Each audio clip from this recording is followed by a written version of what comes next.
세상이 하수상하니까 여러 가지로 예. 그냥 살아가는 게 힘들어요. 여러 가지로 아픈 것도 많고 그래서 때때로는 사람들이 그 죽는 거 뭐 이런 것들 죽으면 사실 편하거든요.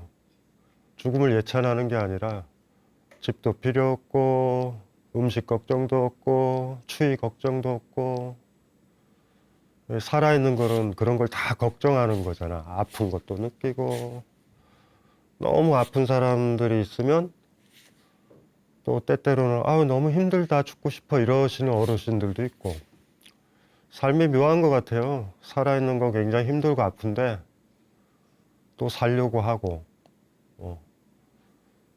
뭐 그런 게 좀 갑갑해지는 날씨도 서늘해지고 여러 가지 일들도 있고 뭐 이런 것들이 뭐 불교에서는 뭐 두카 팔리어로는 두카라고 그러는데 고통, 삶은 고다라는 이 얘기가 층위가 굉장히 많아요. 그냥 힘들어 뭐 이런 것도 있고 뭐 또 하나가 힘들다라고 느끼는 게 굉장히 소중한 거예요. 살아있으니까 힘든 걸 느끼잖아. 고통을 느끼자 살아있으니까. 그래서 죽어있는 짐승들 발로 차도 아프다고 안 해요. 살아있는 거 발로 차야 아프다고 하니까. 그러니까 또 재밌는 게 행복이라는 것도 살아있는 존재만이 행복을 느끼는데 그 전제가 고통을 느끼는 것 같아요. 그래서 사실 행복의 정의를 많이 바꿔야 돼요. 그러니까 행복이 있는 게 아니라 고통이 있는데 고통을 덜 느끼게 될 때 우리는 행복이라고 그런다. 1차적으로. 그걸 항상 머릿속에 놓으면 될 것 같아. 그래서 사실은 불교에서 모든 게 고다라고, 모든 거다라고 하는 거는 내 삶도 그렇지만 내 바깥에 있는 것까지도 다 확장될 거예요. 그걸 고라고 딱 느껴지면, 제대로 느껴져, 아픈 게 느껴지면 걔네들을 괴롭히지 않잖아. 그런 게 아마 자비일 거예요. 그 자비라는 느낌이 막 행복하게 해줄 거야, 막 사랑해 줄 거야, 막 이런 느낌이 아니라 약간의 그런 뉘앙스 있죠. 자비라는 느낌이. 그러니까 고통스럽게 안 해주겠다라는 거죠. 그러니까 배고픈 사람이 있으면, 그러니까 배고픔에 고통을 느끼는 사람이 있고 그게 느껴지면 밥을 주는 것 같은. 근데 그게 완전한 해결책은 아니잖아요. 또 먹고 나면 또 배가 또 꺼져 살아있기 때문에. 뭐 그런 문제들 같은 게 들죠. 세상이 고통스럽다, 고라고 느낀다라는 거는 더 이상 고통을 주지 말아야지. 고통을 주지 말아야지라는 어떤 느낌인 것 같아. 우리도 모르게 어떤 사람한테 고통을 주잖아요. 그게 뭐 남편이든 아이든 뭐 가족이든 친구든 간에 오히려 아는 사람끼리 막 그런 경우도 많잖아. 그러니까 누구를 행복하게 해주는 거는 뭐 선물 줘서 뭐 그런 게 아니라 그 사람이 느끼는 고통을 가중시키지 않는 것. 그리고 한 단계 더 나아가서 그걸 완화시켜 주는 것. 아픈 사람이면 안 아프게 해주는 것. 살아있으니까 아프게 느끼니까. 그렇다고 해서 원칙적으로 안 아프게 느끼게 해줄게 하고 죽일 수는 없는 거예요. 사실 그 사람이 죽어버리면 안 느끼니까. 근데 그게 아니라 삶의 과정은 고통의 과정이다. 그러니까 살아있으니까 고통스럽다. 그러면 우리가 그거를 해야 될 게 뭐냐라고 그러면 고통을 완화시켜주는 거. 저 사람 고통을 완화시켜줘야 되겠다. 그러니까 주변을 볼 때 진짜 한번 그렇게 보셨으면 좋겠어. 저 사람 행복해 보여, 행복해 보여를 보지 말고 어떤 사람이 행복해 보이면 고통스러움이 잠시 가셔 있구나, 다행이다. 이렇게 생각하셔야 되고 다 힘들구나로 일단은 생각을 기본적으로 하시면 될 것 같아. 그러니까 힘든 사람, 고통스러운 사람을 더 힘들게 하거나 더 뭐예요? 아프게 하거나 이러지 않는 거. 이게 우리가 할 수 있는 것 같아. 그런 식으로 조금 생각을 해보면 시다르타가 얘기했던 이 고통이라는 그 테마, 그것들이 보통 이제 불교의 세 가지 진리 중에 첫 번째, 일체 계고, 이 세상 모든 것들은 고다. 고다. 뭐 두카라고 얘기했지만 불만족스럽다. 내 뜻대로 되지 않는다. 만족스럽지 않다. 이렇게 번역할 수 있는데 그런 것이 가지는 의미, 그것이 부처가 되는 첫 번째 깨달음. 뭐 부처까지도 갈 필요 없이 자비를 느끼려면. 그러니까 저 사람의 고통이 느껴져야, 진짜로 느껴져야 내가 그 사람을 괴롭히지 않거든요. 그런 생각을 해보고요. 오늘 살펴볼 거는, 오늘 살펴볼 화두는 이승권념이라는, 여기에 보면 이승이 이제 두 명의 스님, 두 명의 중, 뭐 이렇게 되겠죠. 권이라는 건 말 권자. 1권, 2권, 3권, 4권 이러잖아요. 저 권자가 옛날에는 죽간을 썼잖아요. 이게 대나무로 이렇게 돼가지고 실로 이렇게 묶어서 요거를 이렇게 동글동글 김밥말이, 옛날에 그거 아세요? 김밥말이 하는 거? 그런 것처럼 그게 한 건이었어요. 그래서 건이라고 해서 이렇게 툭툭툭 김밥처럼 이렇게 꽂아놨다고. 그래서 그게 말 권자고, 렴이 이제 발 있죠, 발. 그래서 그대로요. 두 명의 스님이 발을 이렇게 말아서 걸어 올리는 거죠. 발은 아시죠, 발. 발. 그거와 관련된 화두인데, 이렇게 전형적인 화두일 수도 있고, 전형적인 화두의 느낌이 좀 나고, 약간 딜레마도 주고, 야, 이게 무슨 말이지도 주고, 또 이것이 나름대로 풀리면 머릿속이 좀 맑아지는, 어쨌든 화두가 가진 힘은 사실 거기에 있으니까. 일단은 먼저 그 내용부터 한번 보면 이래요. 점심 공양 전에 스님들이 법당에 들어와 앉아 청량의 대법안 화상은 손으로 발을 가리켰다. 그때 두 스님이 함께 가서 발을 걷어 올렸다. 그러자 대법안 화상은 말했다. 한 사람은 옳지만 다른 한 사람은 틀렸다. 점심 공양 전에 법당에 있었는데 대법안 화상이 이제 중심에 앉아 있고, 뭐 이렇게 저쪽에 보면 저기 발이 있나? 어쨌든지 간에 이렇게 제자 스님들이랑 이렇게 앉아 있는데, 저기 문 쪽에 발이 있는 데를 가리킨 거예요. 이렇게 쫙 가리켰더니 두 명의 스님이 쫄래쫄래 가가지고 꽤 발이 컸나 봐요. 한쪽에서는 이쪽에서 해가지고 돌돌돌돌돌 말아서 이렇게 탁 걸었겠죠. 그랬더니 그거를 보고서 이 화상이, 대법안 화상이, 한 사람은 옳지만 한 사람은 그르다, 틀렸다, 이렇게 지금 된 거죠. 뜬금없는 얘기예요. 사실은 뜬금없는 얘기예요. 그러니까 식사하시기 전에 법당에 모여 있는데 발을 가리켰어요. 발을 가리켰더니, 그러니까 여기 있는 스님들 중에 두 분이 그걸 읽은 거죠. 자기 스승이, 야, 아니 시커멓다, 발 걷어라, 뭐 아니면 답답하다, 뭐 그걸 그렇게 읽은 거예요. 근데 그렇게 명령도 안 했죠. 손으로 그냥 발만 딱 가리킨 거야. 가렸을 두 명이 쪼르륵 가가지고 올렸어. 그런데 코멘트가 그런 거예요. 두 명의 스님이 똑같이 발 올리는데 도움이 된 거죠. 오른쪽 왼쪽에 서서 이렇게 올렸는데 한 사람은 옳지만 다른 한 사람은 틀렸다. 그래서 여기 뭐 숙제가 많죠. 그러니까 재밌는 거는 이 두 스님 중에 틀린 사람은 누구인가. 근데 두 스님 얘기도 없어. 오른쪽이 틀렸냐 왼쪽이 틀렸냐도 없고, 이게 막연한 거죠. 이게 뭐 이 화두의 특징은 이 막연함에 있는 것 같아. 그리고 이게 발을 가리켰다라고 그랬을 때 뒤에 엔딩으로 스님들이 발을 걷어 올렸잖아. 걸어 올렸지만 진짜 그 발을 가리켰을 때 발을 올리라고 한 건지도 난 모르겠어요. 사실 이것도 수수께끼야.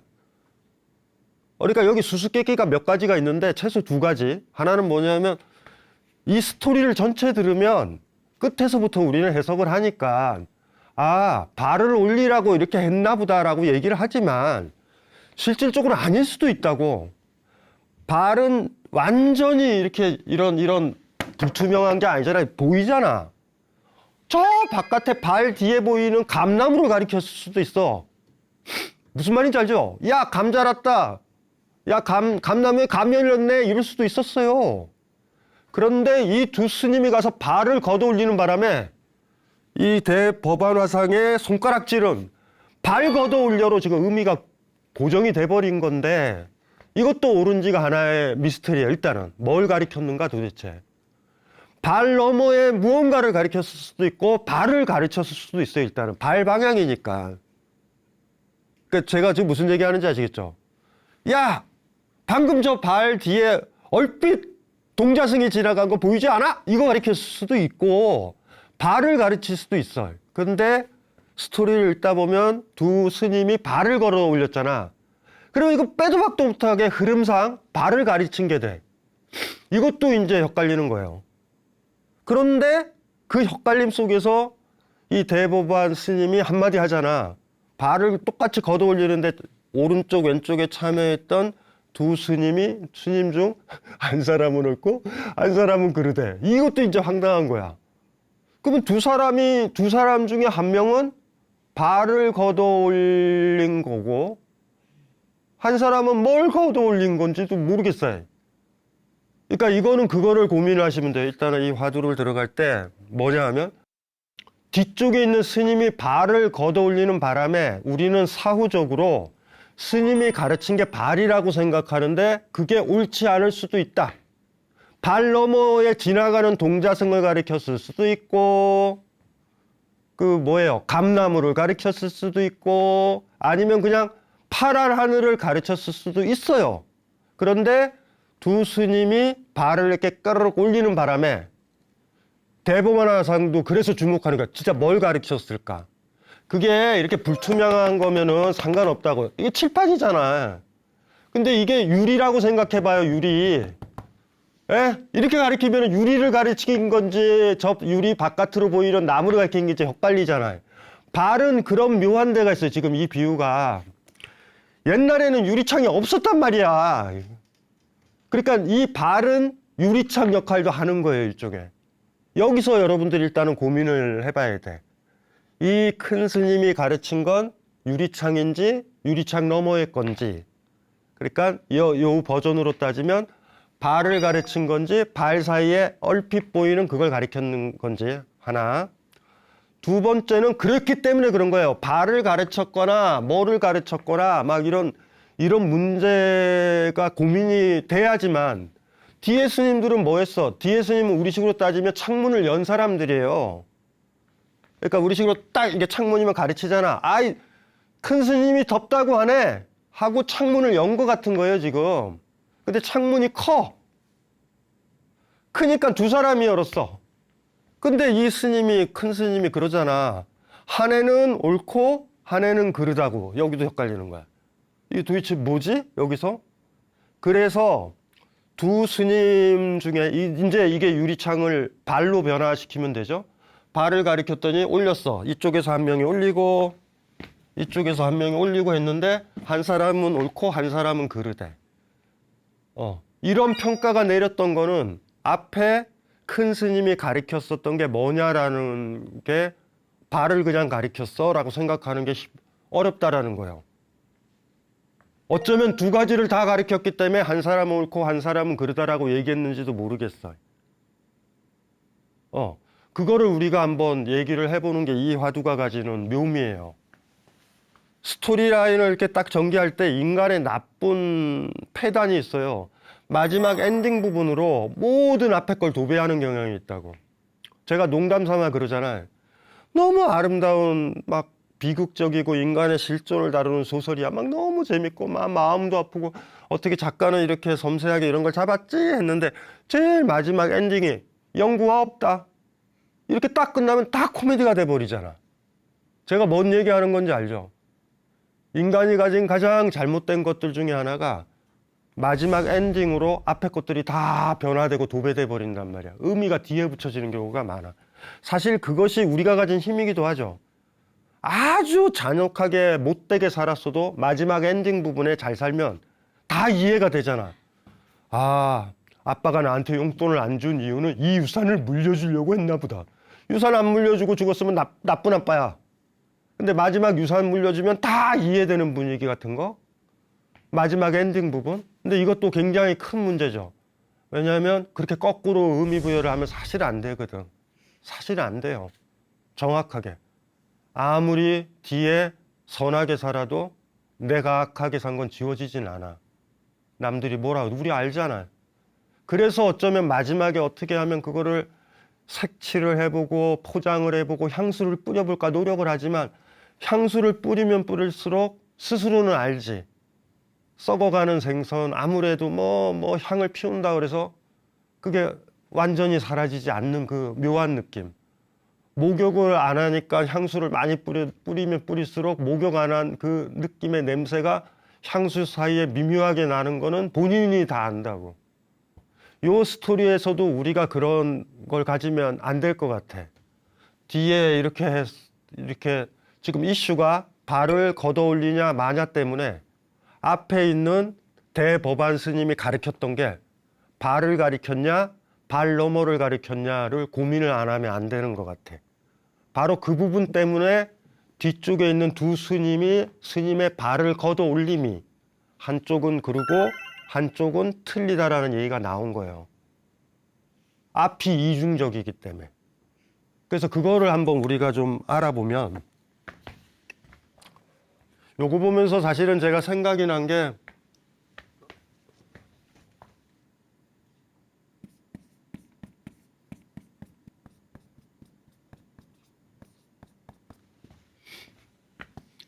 이 양반은 이 중간 불교는 제가 얘기를 많이 드렸을 거예요. 용수 나가르주나가 대표자고 여기는 바수반두라고 세친.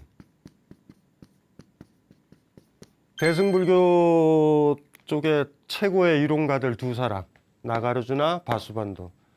이 사람은 얘기를 많이 했을 거예요. 뭐 타켓이 뭐냐면 무하잖아. 공 어떤 집착. 제가 누누이 얘기하잖아. 이제 관법품 아예 외웠을 거예요. 예? 내가 없는데 어떻게 나의 것이 있느냐. 아트만이 없는데 어떻게 내 소유가 있느냐. 이런 얘기. 뭐 나가르주나가 했었던 얘기고. 그래서 무아 얘기, 뭐 공 이야기가 많이 나오고, 바수반두 얘기는 별로 안 했어요. 유식불교. 뭐 같은 이론가예요. 이 바수반두와 관련돼서 재밌는 게 하나가 있는 게, 이거 한번 보시면 삼성이라고 우리가 세상을 볼 때 그러니까 뭐 안경이 세 종류라고 해야 되나? 아니 이런 거 있어요. 이거 아세요? 불행한 사람의 세계랑 행복한 사람의 세계는 다른 세계입니다. 사랑하는 사람이 있는 사람의 세계와 사랑하는 사람한테 버림받아진 사람의 세계는 다른 세계입니다. 그게 뭐 얘기하는지 아시죠? 그 세계는 다른 세계인 거예요. 불교에서 많은 세계에 대한 얘기가 나와요. 아수라, 천상 막 나오지만 사실 바닥에는 그 관념이 깔려 있습니다. 사랑받는 사람의 세계와 멸시받는 사람의 세계는 다른 세계입니다. 제가 뭔 얘기하는지 아시겠죠? 불교에서 얘기하잖아요. 일체유심조라고. 세계의 모든 것들은 마음이 만든다라고 했었을 때 그 마음이 어떤 상태냐에 따라 세계가 다릅니다. 그래서 부처가 바라보는 세계와 일반 사람이 바라보는 세계, 삶의 주인이 된 사람이 보는 세계와 주인이 안 된 사람이 보는 세계는 다른 세계라고요. 내가 주인이 안 됐다가 이제 주인이 됐어 라고 하면 나는 주인이 된 세계와 과거 세계를 알잖아요. 근데 반면 주인이 안 된 세계만 계속 살고 있는 사람들이 주인이 된 사람이나 뭐 부처나 뭐 이런 사람들 세계를 미루어 짐작하지 못하겠죠. 까먹지 말아야 돼요. 그냥 이거는 외워야 돼요. 그냥 인문학적으로 외워둬야 된다고. 제가 좋아했던 마르셀 프루스트, 잃어버린 시간을 찾아서의 프루스트가 했던 그 잃어버린 시간을 찾아서에 나오는 구절인데 이거 외워두시면 좋아요. 한 생명체가 태어나면 그 순간 똑같이 하나의 세계도 열린다. 한 생명체가 눈을 감으면 하나의 세계도 문이 닫힌다. 제가 농담 삼아 그런다고요. 제가 이게 마지막 남은 박쥐. 마지막 남은 박쥐는 자기가 죽으면 초음파를 쏴가지고 이렇게 구성하잖아요, 세계를. 우리가 보는 세계랑 다르겠죠? 그 마지막 남은 박쥐는 죽으면서 뭐라고 생각하겠어요? 자기가 봤던 그 세계 초음파로 막 이렇게 그려지는 세계 있죠? 그 세계에서 자기만 쏙 빠진다고 생각해.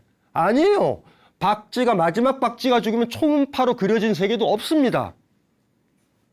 쏙 빠져나오는 게 아니라니까요. 뱀이 세계를 느낄 때 다르죠. 냄새로 느끼고 열로도 느껴서 세계를 구성하죠. 왜 영화나 이런 데 보면은 그 적외선 카메라 같이 그렇게 보인다고 하면 걔는 죽으면서 그렇게 약간 시커멓고 빨간색에 그거에만 내가 빠져나오고 그 세계는 있겠지라고 이렇게 죽겠지만 그 마지막 뱀이 죽으면 그 세계도 없습니다. 여러분들 초음파로 보지 않잖아요. 한 생명체가 태어나면 하나의 세계가 열린다. 이거를 까먹으면 안 돼요. 세계는 객관적으로 존재한다. 뭐 한다. 내가 죽더라도 아파트도 있고 존재한다. 이러니까 소유욕이 생기고 탐욕이 생기는 거예요. 내가 죽으면 제가 처음에 얘기했잖아요. 그래서 행복한 사람의 세계와 불행한 사람의 세계는 다르다. 이걸 납득을 못 하시면 여러분들은 나랑 뭐 행복, 불행이랑 뭔 상관이야. 세계는 객관적인데. 그렇지가 않아요. 사실 지금 방금 얘기한 거는 제가 했던 얘기가 아니라 비트겐슈타인이 했던 얘기예요. 비트겐슈타인이라는 철학자가 논리철학론고라는 책의 1위 얘기예요. 행복한 사람의 세계와 세계는 불행한 사람의 세계와는 다르다. 여기서 행복한 사람의 세계를 깨달은 사람, 삶의 주인이 된 사람의 세계랑 그렇지 못한 사람의 세계는 다른 세계예요. 그러다 보니까 이 유식불교에서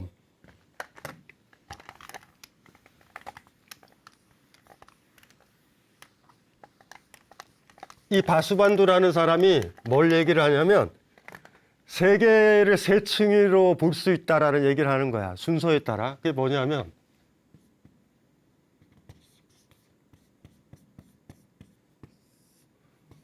한자로 쓰면은 하지 말고 이 산스크리트를 영어로 옮길게요. 이게 이미지너리. 이미지너리의 세계가 있고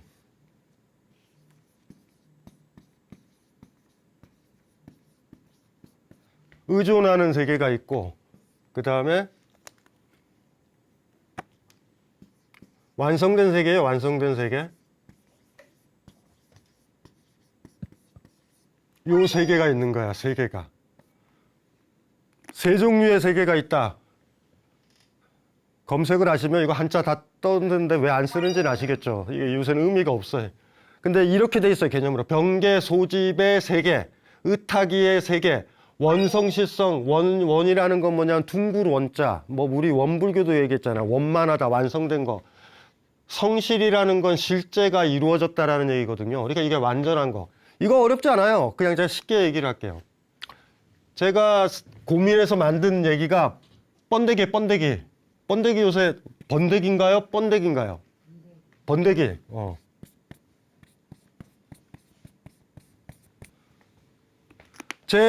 저는 어렸을 때 먹었단 말이에요. 이거.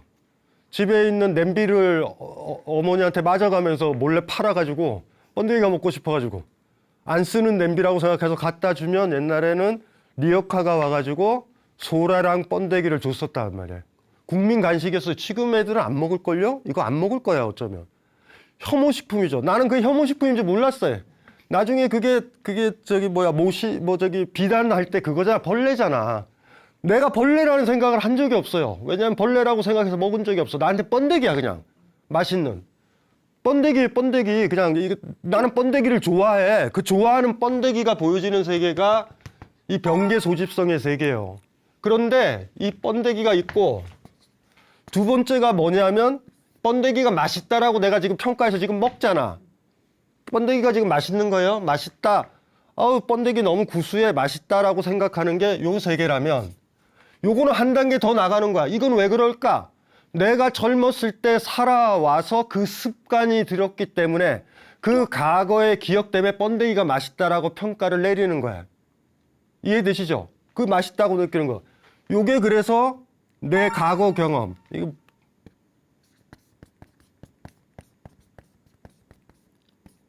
요거와 관련된 거고.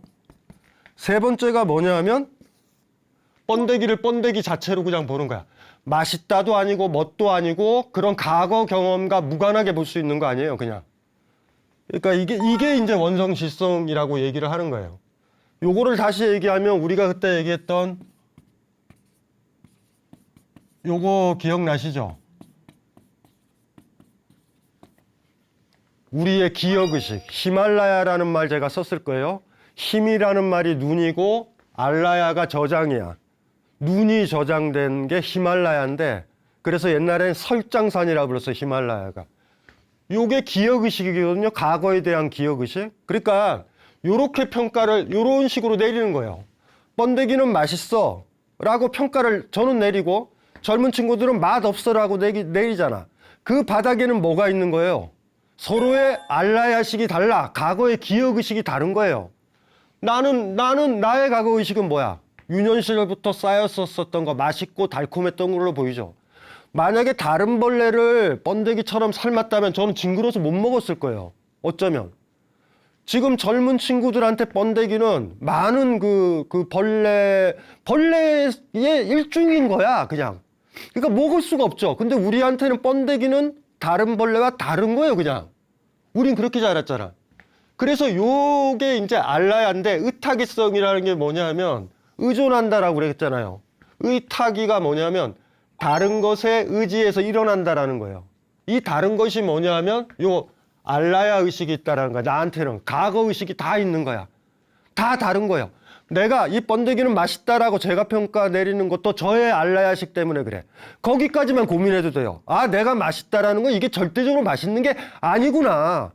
내 과거 경험이 쌓인 거예요. 쌓여가지고 맛있다고 평가 내리는 거야. 젊은 친구들은 어우 징그러워 이럴 때 번데기는 징그러워 야만이야 어떻게 먹어요 이러잖아. 그러면 걔네들의 과거 경험이 쌓여서 그렇게 평가를 내리는 거야. 그런데 나도 아니고 젊은 친구도 아니고 갓 태어난 아이한테 번데기는 뭘로 보일까? 맛있다고 보일까? 징그럽다고 보일까? 그게 아니라니까요. 이래서 요 알라야만 없어지게 되면 세계를 있는 그대로 본다. 이해되시나요?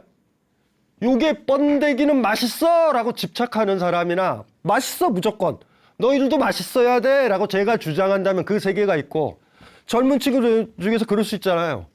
번데기를 어떻게 먹어 징그러워 저거는 혐오식품이야 라고 얘기하는 사람도 있잖아. 그렇게 보고 있는 사람들의 세계가 있고 여기서 두루 여기 요 집이 집착이거든요. 집착. 두루 계산해서 집착된 바의 세계라는 소리예요. 집착된 바의 세계. 집착하죠. 싸우죠. 우리 그런 일 많이 벌어지잖아. 근데 만약에 우리가 싸워왔던 과거 의식이 다르구나를 안다면 그닥 싸우진 않죠. 왜냐면 그 다음 문제는 무슨 문제냐면 우리가 어떻게 하면 경험을 쌓아서 새로운 알라야를 만들 것인가의 문제만 그 시간이 걸리는 거죠. 나의 알라야와 저 사람의 알라야가 다르구나. 그리고 더 고민할 수도 있잖아. 우리가 갈등이 없으려면 어떻게 돼요? 동일한 경험을 하면서 새로운 알라야를 쌓으면 갈등은 없어진다고. 근데 이거 자체가 하루아침에 되는 건 아니잖아. 경험이 쌓인다는 건 만만한 거 아니거든요. 그 다음에 이것까지 해서 요 알라야만 딱 사라지게 되면 원성실성이라고 이게 이 컨스메이트라는 게 정점에 이르렀다라는 거예요. 이거 자체가. 요게 부처의 세계인 거예요. 이렇게 보는 게. 여기에는 그게 없는 거야. 이해되시죠? 알라야가 사라진 존재가 가능하다. 알라야가 사라져야지 세계를 있는 그대로 보는 거잖아. 번데기는 맛있다라고 보지만 이거 현재가 아니라 과거잖아요. 사실 우리가 돌아보면. 내가 맛있다는 경험이 쌓이고 그게 알라야잖아. 저장되어 있었잖아. 내 과거가 쌓였기 때문에 맛있다고 보이는 거니까 현재 모습이 아니니까 이미지널이잖아. 컨슈메이트라니까 이거에 반대니까 사실 이거는 리얼이란 말이에요. 있는 그대로 이거에 반대잖아. 이렇게 있는 그대로 보는 거야. 그냥 상상이 아니라 지금 이 시점에 있는 그대로 보는 거야. 일체 편견과 선입견이 없고. 알라야가 일종의 선입견 같은 거일 수도 있잖아요. 논리적으로는. 왜 이게 상상적인지 아시겠죠? 요 도식 속에 들어있는 게 유식불교예요. 그러니까 유식불교를 외우면은 보통 이제 약간 아는 척 하려면 한자로 병계소집성, 의타기성, 원성실성 이렇게 얘기하면 돼요. 병계소집성은 뭐예요? 현재라고 생각을 하지만 우리가 싸우고 집착하고 이게 진짜야라고 하지만 사실은 과거 경험에 의지해서 본 거잖아요. 두 번째는 그 과거 경험까지도 생각을 해서 보는 거야. 내가 번데기를 좋아하는 건 나의 알라야가 그래. 내 아이가 번데기를 싫어하는 건 내 아이의 알라야가 다르기 때문에 그래. 이해하는 거고. 앞에 거는 그 과거 경험을 생각도 않고 막 둘이 싸우는 거예요. 막 집착하고. 번데기는 맛있어. 어떻게 먹어? 아빠는 그런 거죠. 너 안 먹으면 용돈 없다. 아들은 그러죠. 나 집 나간다. 폭력이다. 이런 세계가 병계 소집의 세계예요. 요 세계. 요것만 가도 되죠. 근데 한 단계 더 가보자는 거지. 우리는 내 앞에 주어져 있는 걸 있는 그대로 보는가? 꼬맹이들의 시선처럼 세계를 보는가? 우리는 저건 노숙자야. 저 사람은 검사야. 저 사람은 대통령이야. 구별하지만 꼬맹이는 그게 없거든요. 있는 그대로 보거든. 느낌적으로 보거든. 그래서 그 옛날 동화도 나왔잖아요. 임금님은 벌거벗었네. 딴 사람들은 다 그러잖아요. 똑똑한 사람한테는 옷이 보일 거야. 벌거벗어. 꼬맹이는 그냥 한마디 얘기잖아. 벌거벗었는데 그 세계가 이 원성실성에 있는 그대로 보는 세계가. 제가 왜 이거를 이렇게 떠들었냐면 요거 한번 보세요. 아까 얘기했었던 거. 기억나죠? 발 기억나죠? 요거는 발을 올린 거예요. 발이 있잖아요. 발이 있고 저 바깥에 있죠. 바깥이 파란 하늘이라고 봅시다. 저 바깥이 파란 하늘이라고 봅시다. 그리고 발이 이렇게 있어. 발이 내려진 상태라고 그러지만 보인다 그랬죠. 발이 내려진 상태에서 파란 하늘이 보일 수 있잖아요. 그렇게. 이 발이라는 게 지금 이 발이라는 걸 알라야식처럼 한번 생각을 해보시라는 거예요.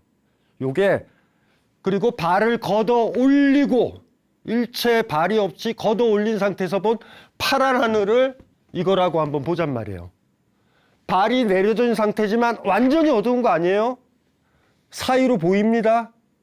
그 사이로 보이는 게 아까도 얘기했잖아. 맛있게 보이는 번데기라든가 혐오스럽게 보이는 번데기 같은 거야. 여기서 보면 맛있고 맛없고라는 거는 이 발과 관련이 되어 있단 말이에요. 그래서 이렇게 생각을 하죠. 그냥 번데기로 가지 말고, 번데기로 가면 헷갈리니까 가지 말고, 발이 내려진 상태에서 법당에서 바라보는 파란 하늘, 파랗지 않겠죠? 좀 다르겠죠? 어둡겠죠? 그 다음에 발이 있어요. 그 다음에 발을 올렸을 때 바라보는 파란 하늘이 있어. 이제 거의 근접해지는 거예요. 이렇게 되면. 대법원 스님이 뭘 가르쳤을까? 발을 가르쳤을 때. 이 복잡해지는 거예요. 너희들이 보고 있는 파란 하늘이라는 건 발에 의해서 걸려져 있는 거야를 가르쳤을 수도 있고, 그리고 그 발을 지목할 수도 있어요. 또 하나가 뭐냐면 발을 걷어 올려라 돼서 발 바깥에 있는 파란 하늘을 가리켰을 수도 있어. 요거를 이제 머릿속에 떠오르면 되죠. 그러니까 발 내린 상태에서 바라본 파란 하늘, 파란 하늘. 발 있고요. 발을 올린 상태에서 본 파란 하늘. 요 상태를 머릿속에 그려놓으면 여기 방금 우리가 봤던 이승걸렴이랑 화두 바닥에는 유식적인 불교의 입장이 사실은 깔려 있는 거거든요. 그래서 다시 한번 요 화두 내용을 한번 보세요. 점심 공양 전에 스님들이 법당에 들어와 앉자 청령의 대법원 화상은 손으로 발을 가리켰다. 그때 두 스님이 함께 가서 발을 걷어 올렸다. 그러자 대법원 화상은 말했다. 한 사람은 옳지만 다른 한 사람은 틀렸다. 여기서 중요한 게 발만 보시면 이제 실패를 하게 된 거야. 지금 뭘 가리켰을까라는 거죠. 이렇게 딱 가리켰을 때 발을 가리켰는지, 발 너머 틈 사이로 보이는 그걸 가리켰는지, 그리고 그 틈 사이로 보이는 그 파란 하늘은요, 발을 다 걷었을 때 보이는 파란 하늘과 다릅니다. 이해되시죠? 제가 뭘 얘기를 하는지. 그건 다릅니다. 그거는 걷어올리면 알아요. 이렇게 파랬고 이렇게 날씨가 쾌청했어, 이런 느낌이 들어요. 발이라는 거 아시잖아요. 이렇게 강력한 햇빛도 맞고 그러잖아. 그러니까 지금 뭘 가리켰을까를 봐야 되는 거죠. 일단은 발 하나 있죠. 발.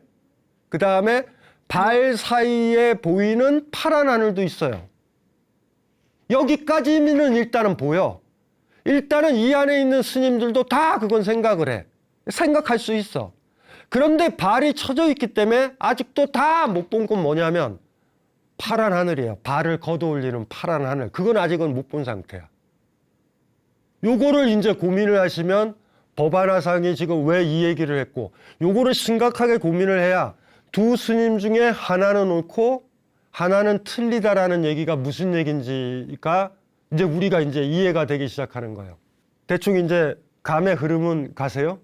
만약에 법안 스님이 가르쳤던 게 너희들이 아무리 세계를 너희들 생각하고 너희들 알라야 식에 의해서 매개된 형식으로 일종의 선글라스를 끼고 세계를 보는데 선글라스를 빼고 한번 봐라 라는 가르침이라고 그러면 지금 중요한 건 이걸 벗어라. 이게 지금 선글라스가 중요한 게 아니에요. 발. 그래서 한 사람은 발을 지금 걷어 올리고 있어. 발을 치워라로 입고 있어요. 그런데 이 스님이 가르치는 건 현재 발이 쳐져 있는 상태에서 저 바깥쪽에 파란 하늘을 봐라. 왜 중요하냐면 그 파란 하늘을 봐야 발을 올린단 말이에요. 발만 봐서는 올리지를 못해. 창에 있죠. 창이 아무리 탁해도 뭔가 바깥쪽에 어떤 느낌이 있잖아. 그 느낌이 있고 공기가 좋아 보이고 맑아 보여야 창문을 열잖아. 정확하게는 발을 가리키는 게 아니라 저 바깥쪽을 가리키고 그 느낌이 있어야 사람들은 어떻게 해요? 야, 발을 걷어라고가 된다고. 어떤 느낌인지 이해가 되시죠?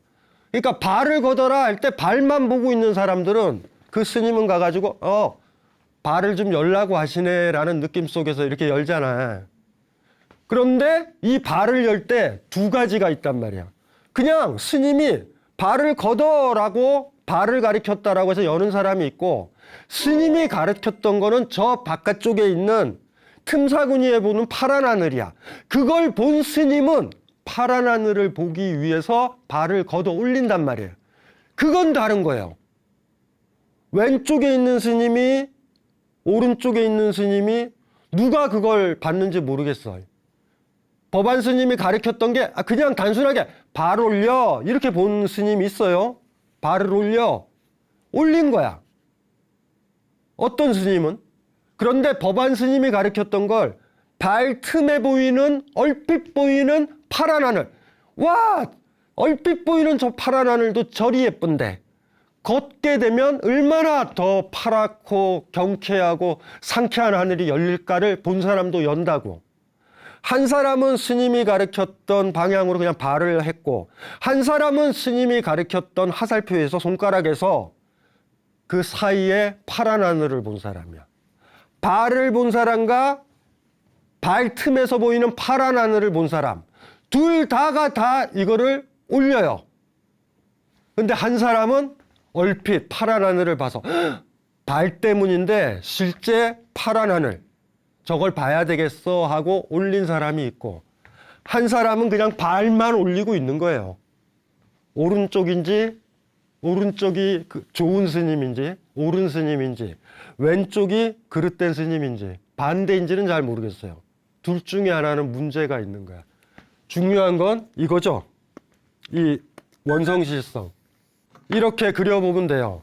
처음에 법안화상이 이 발의 비유로 뭐를 하려고 그랬냐면 편견과 선입견과 과거 경험이 전혀 없이 있는 그대로 세계를 보는 거 있죠. 있는 그대로 세계를 보는 거를 가르치려고 했는데 그거를 발을 통해서 지금 하고 있는 거야. 잘 보세요. 들어왔다, 가르친다. 가르쳤을 때 한 스님은 발을 보고 한 스님은 발 사이에 보이는 파란 하늘을 본다.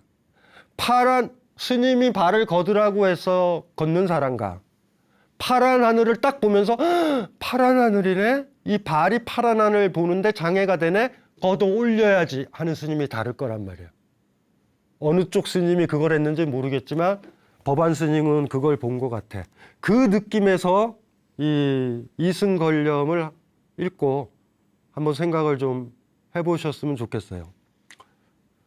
점심 공양 전에 스님들이 법당에 들어와 앉아 청량의 대법안 화상은 손으로 발을 가리켰다. 그때 두 스님이 함께 가서 발을 걷어 올렸다. 그러자 대법원 화상은 말했다. 한 사람은 옳지만 다른 한 사람은 틀렸다. 내가 가르친 걸 발로만 보고 발을 올렸던 스님은 틀렸고, 내가 가르친 건 발 사이 틈에 보이는 그 얼핏 보이는 파란 하늘을 보고서 파란 하늘을 더 보려고 발을 올렸던 사람은 옳았다. 라고 저는 이게 읽혀져요. 그래서 오늘 조금 좀 어려운 내용인데 병계소집성, 의타기성, 원성실성 외우고 있으면 도움은 돼요. 불교책 읽다 보면 굉장히 많이 나와요. 의외로 유식불교에서. 그래서 저것의 의미가 가장 구체적으로 좀 드러난 게 이 이승걸염 화두다. 예, 그거 한번 생각을 좀 해보시면 되고, 뭐를 가리켰는가? 이 대법안 화상이 발을 가리켰는가? 발 너머에 얼핏 보이는 파란 하늘을 가리켰는가? 요거에 좀 주목을 하시면 이 제자 스님 두 사람의 발을 걷는 행위가 다른 의미였을 거다라는 게 미루어 좀 짐작이 될 수 있을 것 같습니다. 예, 오늘은 여기서 마치겠습니다.